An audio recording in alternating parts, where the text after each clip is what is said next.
Hello there, I'm Math, and for the past 4 years I've been developing a horror game based around underwater animatronics called Submechanophobia.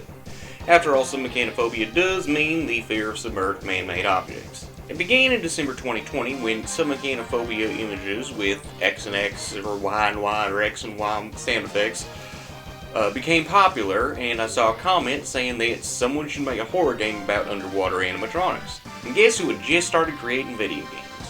Ordinarily, I go over the thought process of everything I created as I was creating it when I go over everything I created. But because this is a 4-year-old game, I'm probably not going to be able to do that because some of these thoughts are 4 years old, some of these thoughts I can't remember when I thought them. It just gets all jumbled together here, and yeah, you don't want to know what's up here. Cheese. And I know what you're probably thinking.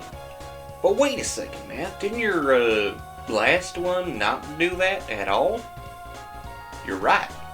That's because that one was bad.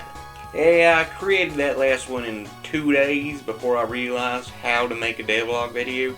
So now that I understand it a little bit better, I think I got a much better idea of how to make these things and what to do in the future.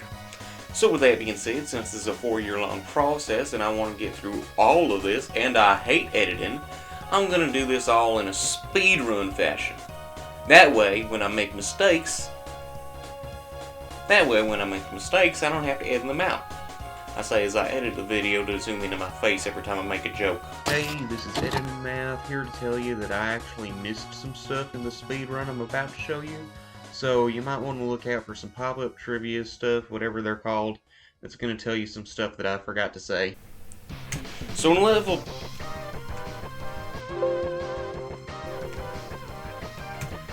the beta level, I created Jerry and his movement system. The movement system is just Bracky's first-person movement system without any real variations aside from the lack of jump. There was also a swimming mechanic that I did have to create though. Swimming is created with a variable that checks for water. I've swapped how it does so a couple of times, but the basic gist is it detects if your camera is real close to being on the water right now, and if it is, then you're swimming, and if the camera is underwater, then it does its own thing. If you're looking in a specific angle, it checks the 2 closest angles. I selected like 8 angles, I can't remember exactly how many, but it finds the 2 closest angles that you're between, and then it picks that direction that you have to go. It's not a flawless system, it's not math, how to do that sort of thing, but it works well enough that I've never noticed it, and I've actually kind of forgotten I've done that several times. Then we move on to level 1. Level 1 introduces doors and keys. Doors have their string as a code string, whatever, and then keys have their own code string. When Jerry picks it up, he has a hands variable that changes, it's a string that changes to whatever the keys code is, and if his hands variable is the same as the door when you interact with it, then that unlocks the door. However, doors can be unlocked the entire time. I just haven't used that until, I think, level 3. Once you introduce there's also a sledgehammer now, and when you pick up the sledgehammer, it causes the bunyip to disappear. That's because of a bunyip trigger. Trigger events or trigger scripts are something I started using from this point onward in the game. It handles basically everything that happens throughout the level, but without being an events thing. Like if I interact with a specific object, do this specific thing to the specific character.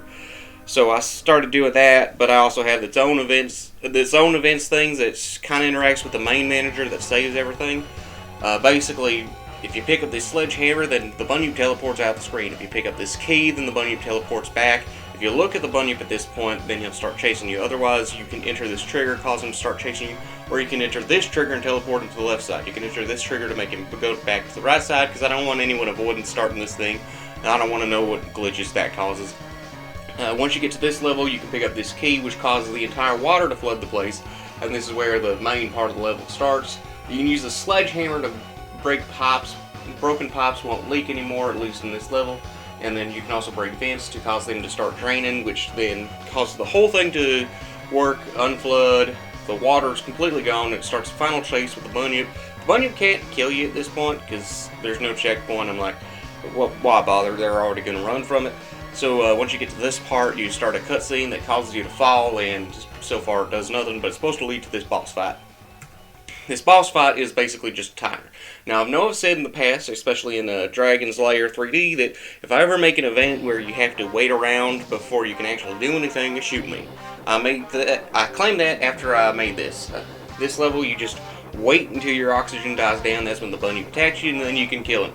Because, you know. Moving on to level 2, this level introduces a lot of stuff. So, Anna will stay back at the start of the level because there's this control room. There's no control things here yet, but basically what's going to happen is you can press 1, 2, 3, 4, or 5, or 6 on the keyboard to make the boat go forward or backwards, open these doors, activate these animatronics, or turn on some lights. Activating these animatronics will get them out of your way most of the time. Doors you have to have open before your boat can go through. Boat is how you progress through the level without having to get into the water. Sometimes you can't get into the areas without the boat because there's no way to get up. So the boat is very important for this stuff. You can't just swim through with the doors all the way open. Especially at this point specifically because there's no way to get up there. What was it? Oh yeah, doors. They can be opened by plugging generators into these things. These things are AC, DC generators. They convert AC power into DC power and DC power into AC power. It's not logical in any way. It breaks all laws of thermodynamics, but it's a cartoon. It doesn't have to matter.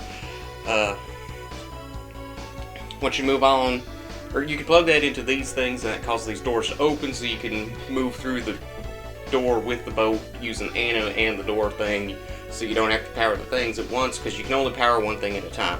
Once you reach this part of the level, you introduce pillars. Pillars were a big thing that I had to work on. It moves to a specific position and rotation at the same time, and that took forever to figure out. Basically, I just take the distance in the position and the distance you've traveled in positions, and then I convert that to the rotation that you should be taking at this point. It somehow doesn't work sometimes, but sometimes it does work, so yay. But I haven't found an instance where it don't really work, aside from one part in level 3. I still don't know what's going on over there. But after this point, you meet this Siren. I don't know what I'm going to call her in the final game, but and when you talk to Siren, it activates the snake. Whenever you're in the water, the snake will chase you, and if the snake gets too close, you die. That's basically how they all gotta go. Now that you're here, you gotta use all the stuff at once, except for the lights. The lights are just for convenience, but you gotta use everything that Anna has at once to try to complete the level for the next 2 things, or the next thing, and then the next thing is pillars, before you finally reach the part where you have to bring a bunch of generators and start the snake boss. The snake boss is so difficult, I haven't actually beat it. I don't know if I'm going to have to change it to be less difficult or what I'm going to have to do, but just get good. But basically, the snake will pop up every few minutes or a few seconds and try to attack you, and you gotta keep these generators powered by plugging them into each other. They go to fully charged, again, breaking all laws of thermodynamics.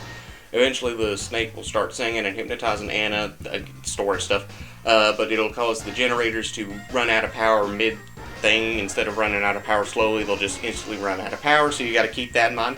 Also, the snake will start throwing things at you. You can hit him back with the sledgehammer, but there's no indication you can do that. It's just something you gotta figure out, or you just gotta dodge him. I'm expecting most people to just try to dodge him. Again, I still haven't beat this one for some reason. Now we move on to level 3. Level 3 is a mistake. Level 3 is 3 levels tall. It's based off the water temple from The Legend of Zelda Twilight Princess. It's got 3 levels instead of 2, and it's got 8 rooms instead of 4 per room. Now, the level 2 is an exception because one of them is the entrance room, so you don't have to worry about that, and one of the rooms was just straight up deleted. But now I gotta go through level 3 and figure out what was where and when. So some of these levels do absolutely nothing. I introduced these types of levels, which are rooms. Basically, every room has a pipe at the end, and your goal is to get to the pipe so you can break it and cause it to start leaking water. Basically, the antithesis of level 1. Once that happens, you'll raise this middle thing to a higher water level, and you'll be able to leave the place through up, instead of having to go out the exit doors, which will lead to the boss fight. I haven't made the boss fight yet. After that point, throughout this level, you got these things, which are block puzzles. You move the block around like that Rust game or whatever it was called. It's a Flash game. And once it reaches these red spots, that powers the whole thing. You also got these dropper puzzles where you got to move the block into the right spot and then drop the whole thing, and that'll be cool. Most of the time this will just activate doors, which are functionally just spiky doors because I reused the exact same scripting for that. But there are also these spider webs, which the spider can move through. Spider webs can usually be broken by Bill's machete, which you get in this level, but once you reach, or these specific wide spider webs are too thick to cut down. So this one you destroy by creating a fire. I think I've gone through almost everything. Oh, alright, I'm sorry, I just can't take it anymore. I'm editing this video and I kept being so scatterbrained in level 3 while I was filming that, and then I didn't film anything in level 3. So you're just gonna have to play the game to figure this out. The problem is that there are 24 rooms I have to make, closer to 20, but I'll make something that maybe you're supposed to play in the middle of the game, middle of the level. And then I make something you're supposed to play earlier than that. Then I'm supposed to make something you're supposed to play between those two. Then I make the first room of the entire game. Then I make something super easy. Then I make the last one of the entire game, and it's absolutely nothing. It's just like, I can't remember what goes where and when, and my brain is broken. I'm sorry. You'll just have to play the game to figure out what level 3 is, because I don't know. level 4 is Bioshock's map. Like, it's the medical pavilion for Bioshock 1. I just straight up ripped it out. Not ripped it, I recreated it in Blender. There are some unique stuff, like this part right here in the original was just a hallway, but now it's an igloo exhibit or a iceberg exhibit or something. I created that specifically to introduce the main antagonist of this level, the penguins. Penguins are something I created a 3D model of in just a couple of hours. Maybe it was just 1 hour, I can't even remember. But I think with that I have gotten everything I've done so far in Submechanophobia. This game has taken a huge chunk of my life, and I'm excited to see it go. I hate you. I need those chunks of my life back. Give me back those chunks. Give me back those chunks, you stupid